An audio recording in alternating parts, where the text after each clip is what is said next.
something I'm probably going to continue to dissect, and maybe we'll talk more about on this channel. Here's the thing. I've been inspired to start back on my YouTube channel and include some vlogs and make it a weekly thing. And I promised myself that today was going to be day one, that I was going to record the first vlog. And then I woke up and day 3 of my periods felt a lot like day 2 of my period. But you gotta keep your promises to yourself sometimes. So we're just gonna start filming. Yes, I'm still in slob clothes. I made this t-shirt, by the way. I designed this and it's had way too much life lived out of it, which is why it's now relegated to like bed and comfy clothes. I am gonna get more presentable for the filming of this video and to go run some errands, but I figured that the only way that I was gonna actually start doing this is to just start. So here we are. I got my massive water bottle because I'm feeling super dehydrated as well. Need to do a couple things today. The point of starting this vlog, or one of the inspirations, is that I have moved into a new space. And in this new space, I have much more room. I don't have enough stuff to fill it, but we're living an aspirational reality. And I have a belief that, like when you put a goldfish in a larger bowl and into a pond, it grows to the size of the environment you put it in. I'm hoping that that is what is going to happen with myself here. This vlog will be many things. One, it will be a creative project for me to do every week. Maybe sometimes it will involve card readings, because if you've been on this channel for a while, that's probably why you're here. And whatever else that I have going on, we're doing it lower energy, home haircut results from last night that I'm still not sure that I love, but that's life. Life doesn't always wait for things to be perfect, so we are not going to wait for things to be perfect here. And today we're just going to... Why is that happening? Wait, does it do... I don't know what just happened on my screen. And today we're just going to... I also do not have the proper equipment to be doing this, so I'm filming this on QuickTime on my laptop, and we'll invest in further equipment later, because now all of the equipment that I bought a decade ago when I started doing YouTube is a little out of date, and I can't hook microphones up to it. And hopefully I'll have some exciting sponsors and brands to share with you that I will hand select, because I don't promote anything that I don't love myself. Updates on my home and some witchy lifestyle tips and whatever else strikes my fancy. But if you like a little slice of life, feel free to join me, and I'm gonna go get a little more presentable for this and for some errands, because I really need another matcha latte, which means I need to go buy oat milk. So stay here. I'm gonna look slightly more presentable when I come back. We'll start by doing that. Subscribe while you wait, which will be like seconds because I'm gonna edit this. Sometimes all you need to be a little more presentable is a little pop of color. Oh, that might not be what my body wants right now. Okay, we're not gonna do this for this particular day. All right, from one t-shirt to another, but you know, sometimes that's what you need. You need to simply have a day to pause. And this is what passes as more presentable, and that's okay. So before I go run some errands, let's talk about the new space. I'm a Cancer sun sign, so as you can see, decorating and making myself at home happens really quickly. I've been here for a week, so it's been definitely a productive week of hanging things and arranging things. And then I'm waiting on a order of curtains to arrive, and I will be as far as I can get making myself at home without actually purchasing more furniture. I have lived in a studio apartment for the past like decade of my life, I really pride myself on being able to make the most of a studio space. And so I had no problem with studios. I could take the tiniest studio you could imagine and I could figure out a way to create space-saving solutions. P.S. If you are a studio apartment, the walls are your friends. Wall shelving is amazing. That's how I've made a lot of my spaces work, is just by hanging shelves on the walls so you free up the floor space. It makes the place feel bigger, but you can display a lot of things. I'm happy to provide more studio apartment tips if that interests you, so comment below if it does. So my last studio apartment was an absolute bargain. It was in a building that used to be family owned, and they liked to keep it affordable for local students and artists and things like that. And so it had been at a really good price for years and years and years. I know this because it was the first building that I lived in when I moved to Chicago. So 2009 was when I moved from a small town in Indiana up to Chicago and started my life in the big city. That sounds so cliche, but that's how I always say it. And it was a building that I fell in love with on Craigslist. And the apartment that I looked at in Craigslist was not available when I came up to see it, but they had other unit available. That's the one I moved into. I loved it. It was an H format studio, which is nice because it means that it feels like it's more than one room, because it's a room separated by a hallway and then another room. So there was a kitchen area with like a dining nook, and then a hallway with a walk-in closet and a bathroom, and then the main living area. And it was just so cute and quaint. I love vintage charm to a building. So it was like a 1920s building. A girl living in the city for the first time, and Chicago's main reference in my mind being the musical Chicago. The fact that I moved into like this 1920s building just felt so fitting, and I just felt like I'd step back into time.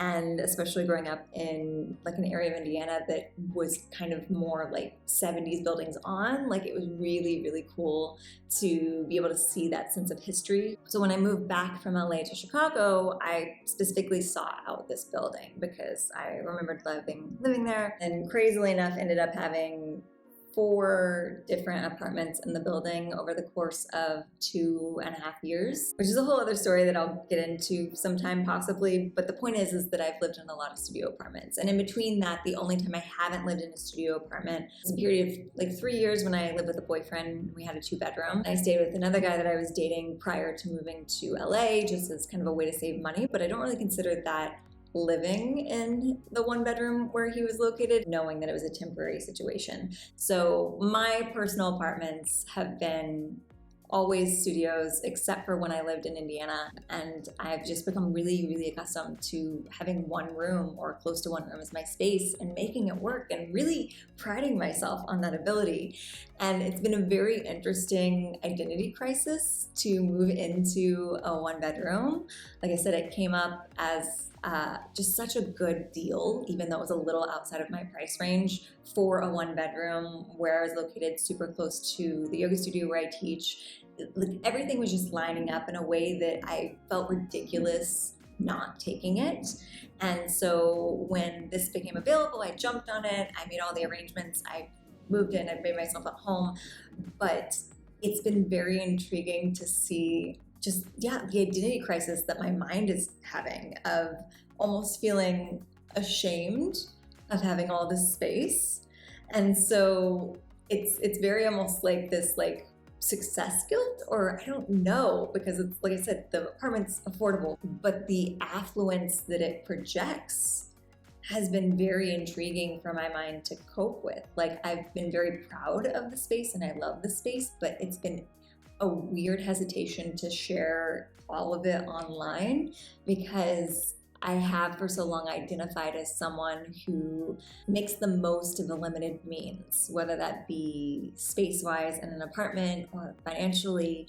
And I didn't realize until this sort of identity crisis that I kind of defined myself so much by that quality.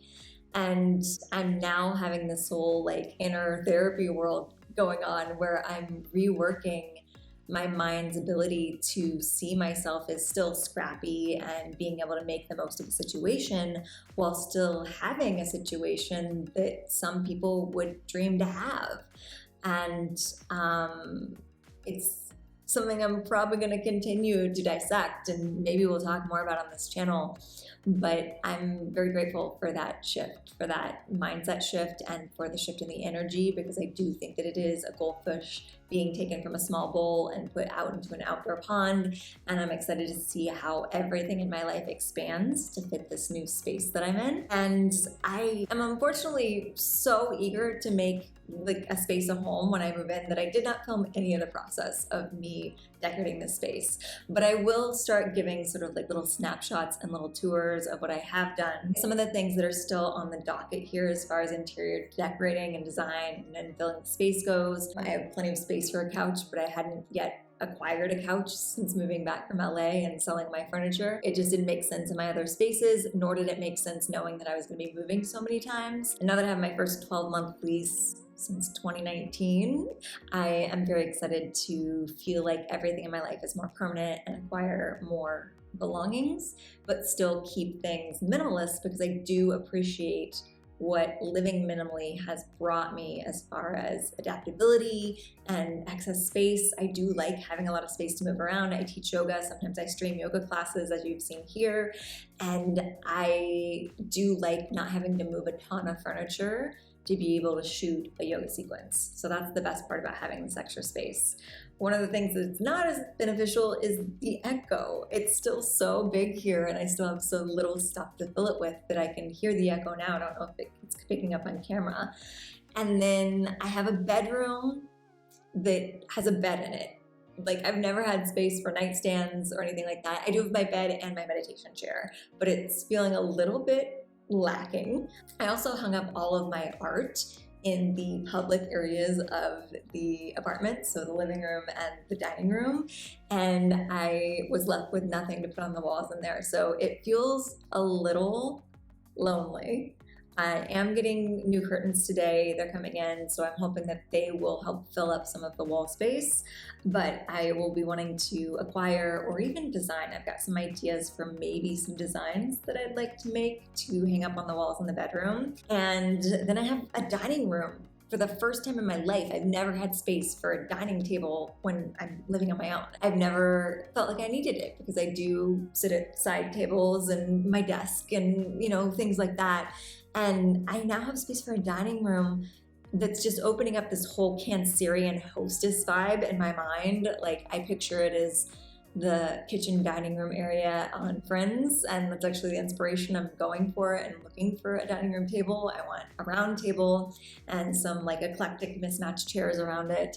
And I really would love to have a space that I can invite friends over to sit and have tea and talk and hang out and have Thanksgiving meals. And yeah, I'm not a big party person in that, like, I don't like big, huge parties, but I do love small, intimate gatherings of really close friends.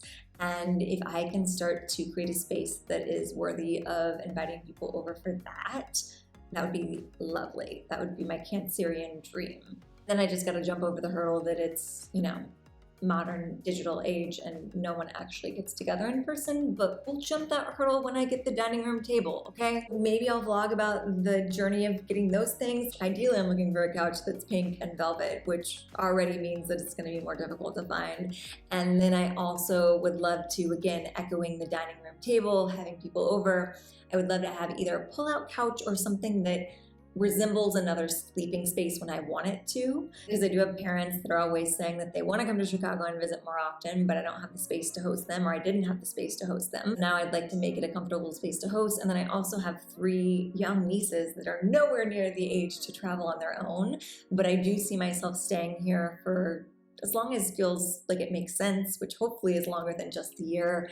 And if they get to an age where they're wanting to travel and come to Chicago and go to art museums, I would love to have a space where I can host them comfortably as well. So follow along on that journey, and I will send my recommendations and my tips for decorating as I start to reveal other areas of this apartment. I'm going to talk about basically just whatever's coming up in my life. So if you want to know about something, let me know. If you have any questions, let me know. I'm a professional tarot reader, yoga instructor. I teach Reiki. I designed a 90s oracle deck. We can talk about any and all of these topics. We can also talk about decorating. We can also talk about eating. I'm vegan, I'm gluten-free, I love to bake.